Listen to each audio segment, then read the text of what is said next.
ఒక్కసారి ఆలోచించండి, తమ్ముళ్ళు చెల్లెళ్ళు ఒకే ఇంట్లో రాత్రింపగళ్ళు యాకోబు రాహేలు ఉన్నారు. 7 సంవత్సరాలు ఇద్దరు ప్రేమించుకున్నారు. 7 సంవత్సరాలు ఇద్దరు ప్రేమించుకున్నా ఒక్కసారి కూడా తప్పు చేయలే. అది ప్రేమ అంటే. ఒక్కసారి కూడా తప్పటడుగు వేయలా యాకోబు కానీ రాహేలు కానీ. నిజమైన ప్రేమ ఏమిటో యాకోబు చూపిస్తున్నాడు. రాహేలును ప్రేమించాడు, కానీ రాహేలు పెళ్ళయ్యేంత వరకు ఓ తీర్మానం తీసుకుంది. ఏంటో తెలుసా? మా బంధువు కొడుకే మా ఇంట్లోనే ఉంటున్నాడు, కానీ ఒంటి మీద మాత్రం చెయ్యి పొరపాటును కూడా వేయడానికి వీల్లేదు. పెళ్ళి వరకు నేను కన్యకగానే ఉండాలి. కన్యకగా ఉందండి. పెళ్ళయ్యేంత వరకు ఆమె ఒంటి మీద చేయి వేయడానికి లేదు.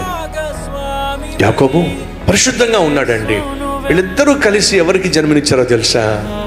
అద్భుతమైన యోసేపుకు జన్మనిస్తే ఆ యోసేపు ఏమయ్యాడో తెలుసా? దేశాన్నే పరిపాలించే ఉన్నత స్థాయికి వెళ్ళాడండి. మీకేమర్థం అవుతుందో చెప్పండి. వివాహము ఘనమైంది,